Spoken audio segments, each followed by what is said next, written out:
Você sabe quem é Pabllo Vittar? Pablo é ele, Pabllo é ela. Eu gosto de ser menina, eu gosto de ser menino, eu gosto de poder estar aqui hoje sem maquiagem e daqui a pouco tá uma garota linda, em drag.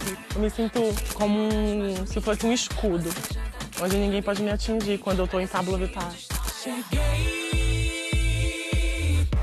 Pabllo é a mais nova cara do pop brasileiro.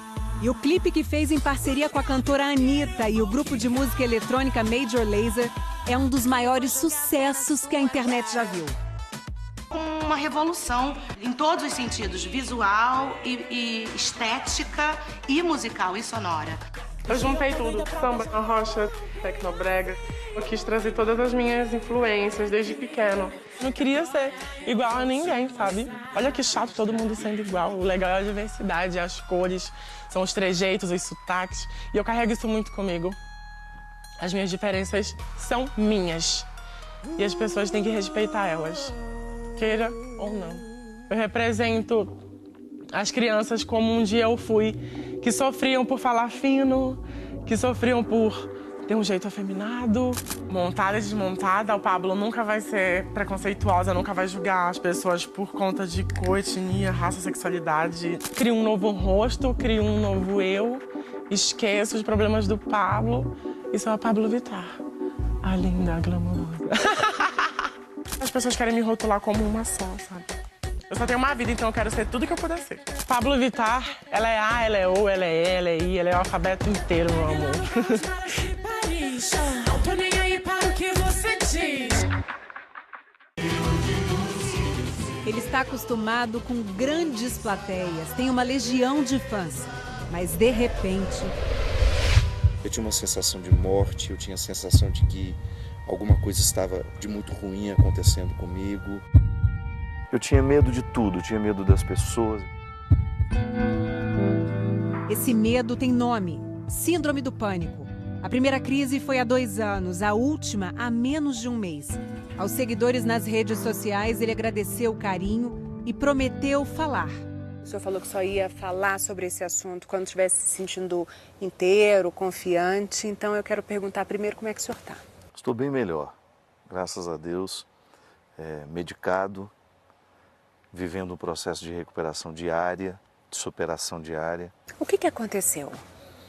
Eu estava pousando em Fortaleza no final de julho, estava bem, e de repente tive um sintoma muito semelhante ao que eu tive há 2 anos atrás, quando eu fui diagnosticado com síndrome do pânico. E ali, Poliana, eu já não senti vontade de sair do avião. Aí, para descer do avião, ali mesmo, sentado, eu já peguei o medicamento que eu já tinha dentro da bolsa, tomei, desci, já entrei dentro do hotel num estado de desespero, de mal-estar, mas o remédio fez o efeito, passou. Mas quando eu cheguei a segunda-feira em casa, que eu desci do carro que me levou, eu desabei. Às vezes eu me pegava me escondendo debaixo da cama. Nossa. Tamanho pavor que eu sentia. O transtorno de pânico, ele se caracteriza por ataques de pânico. O primeiro ataque de pânico é sempre inesperado. A pessoa está bem, pode estar em casa, numa aula, no ônibus, no metrô e de repente passa mal. No auge de um dos ataques de pânico que sofreu, o padre recorreu à mãe. E teve um dia que meu desespero era tão grande que eu não queria falar com outra pessoa que não fosse ela. Eu sou o padre Fábio de Mello, eu tenho muita responsabilidade como padre Fábio de Mello, mas eu continuo sendo o Fabinho, da minha mãe. Isso abalou a sua fé? Muito. Foram dias em que eu decidi tanta coisa rapidamente. Que, por exemplo? Dentro de mim eu pensei, eu não quero mais ser padre. Eu não tenho mais coragem de enfrentar as pessoas. Eu não tenho mais condições de ser quem eu sou. Medicado, o padre Fábio se levantou. Voltou a cumprir sua agenda, a brincar, a postar. Cada dia um passinho, de preferência com os pés bem fincados no chão, como a gente experimentou aqui durante a nossa conversa. Eu tenho que pensar o tempo todo que eu vou dar conta, que isso não é um bicho de 7 cabeças, ajudado pela química que já está no meu organismo, Terapia, eu tinha um pouco padre? esse preconceito. Ou algum tipo de análise? É o próximo passo. Você tem medo de uma nova crise? É o medo do medo. A gente acaba virando um escravo do medo. O grande terror do paciente com transtorno de pânico é passar mal, é ter outro ataque de pânico. A pessoa está livre dos ataques de pânico quando ela começa a esquecer que pode passar mal. Ao falar abertamente sobre o transtorno, o padre acredita que pode ajudar muita gente que sofre do mesmo mal. Segundo a Organização Mundial de Saúde, o Brasil tem mais de 9% da população com algum transtorno de ansiedade. São mais de 18 milhões de pessoas. Não é uma invenção, não é uma frescura, é um transtorno químico, provavelmente de origem hereditária e que traz enormes consequências se não tratado. Mas você ainda não se sente como se tivesse virado essa página? Não, ainda não. Tenho muita humildade em reconhecer que não estou inteiro, que estou trabalhando, mas eu não posso parar, porque eu tenho consciência que parar hoje significa dar razão à síndrome do pânico, a permitir que ela tome conta de mim. Hoje eu estou mais confiante, retomei essa fé que me move. Eu acho que foi extremamente providencial eu ter vivido isso, porque hoje, se eu já tinha um respeito pelo sofrimento humano e pelo mistério que é o ser humano, hoje eu tenho muito mais. Obrigado. Muito obrigada eu, porque mesmo com síndrome do pânico, as tuas palavras continuam sendo palavras que fazem bem para quem está ouvindo. Amém. Muito obrigado pelo carinho.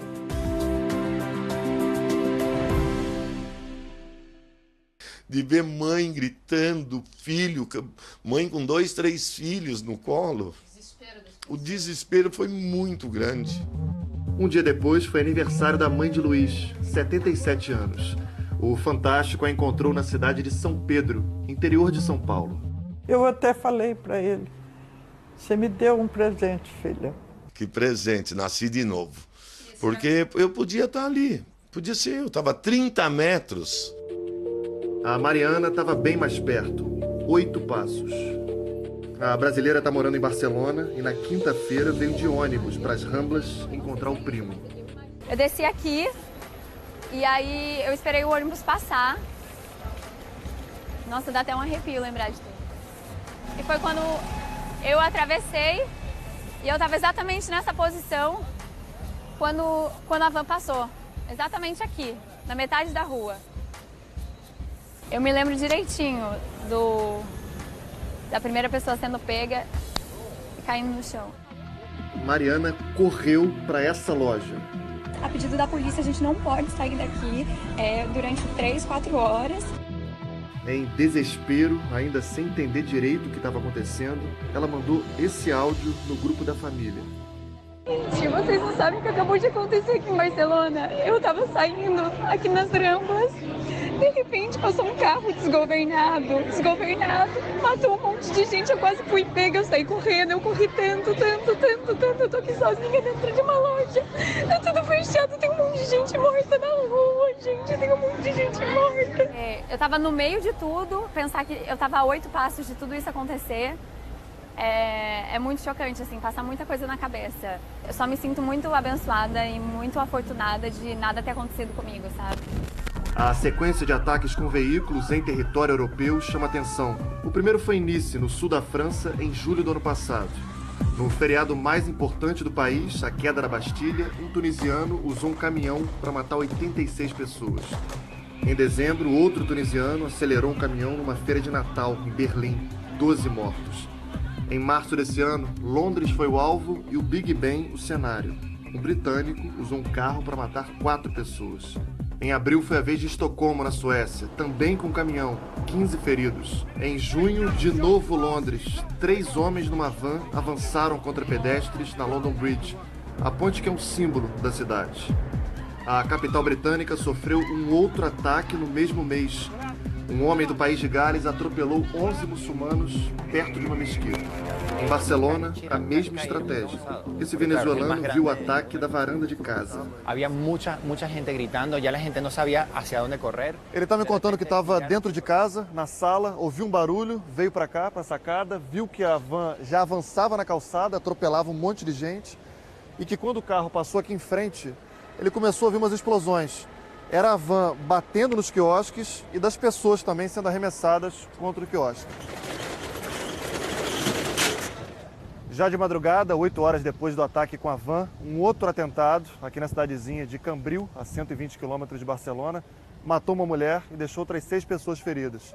Os terroristas avançaram com o carro nesse ponto. Logo depois, os policiais mataram os 5 homens que estavam no carro. Alguns usavam falsos coletes de explosivos. O grupo terrorista Estado Islâmico reivindicou os 2 ataques. O último grande atentado terrorista na Espanha tinha sido em março de 2004, em Madrid, no sistema de trens da cidade. Até hoje, o maior ataque da história da Europa. Uma célula ligada à Al-Qaeda matou 191 pessoas e deixou pouco mais de 1.000 feridas. Em Barcelona, o maior ataque terrorista aconteceu em 1987, promovido por um grupo que pedia a independência do País Basco, no norte da Espanha. Foram 21 mortos e 45 feridos. Fazia tempo que Barcelona não sentia a dor de um ataque terrorista. É a cidade balneário, alto astral, querida por gente do mundo inteiro. Um dos símbolos mais fortes da Europa integrada, que vive agora o auge do verão. É para esses lugares e para essa mistura que o terrorismo tem olhado. As vítimas do ataque de quinta-feira, entre mortos e feridos, eram de 34 nacionalidades diferentes. Nesses dias, depois do atentado, Barcelona se divide. Alguns grupos pedem a saída de muçulmanos do país.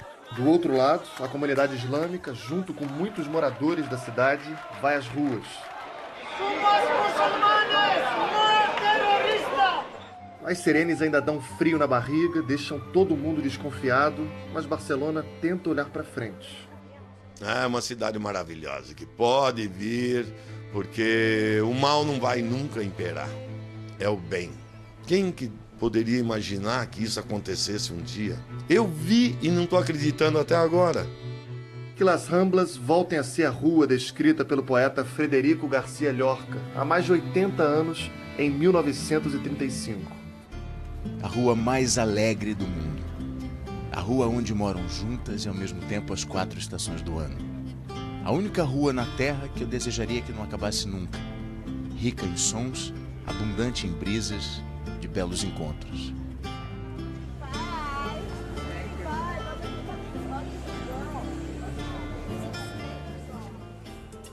O estrago em Barcelona podia ter sido bem maior. De acordo com a polícia catalã, o plano dos terroristas era ambicioso. Usar 3 carros cheios de explosivos e garantir mais mortos, mais pânico e mais caos. Só que a estratégia falhou. A casa onde as bombas estavam sendo preparadas, em outra cidade, explodiu por acidente. A repórter Luísa Belchior foi até lá. De repente, uma explosão. É apenas uma operação policial para detonar restos de bombas deixadas pelos terroristas. Nada comparado ao estrondo da madrugada de quinta-feira, quando os extremistas explodiram por acidente bombas que fabricavam ali horas antes do atentado em Barcelona.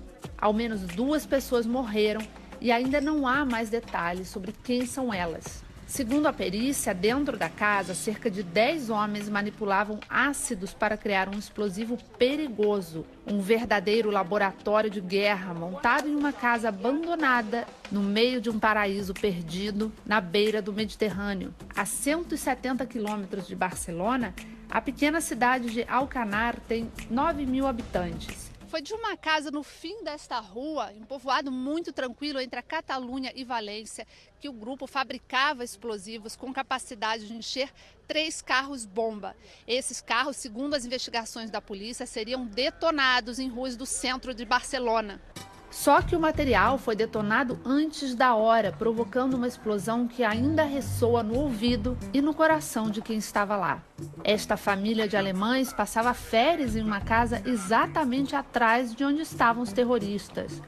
Contaram que só se salvaram porque estavam no terraço na hora do acidente.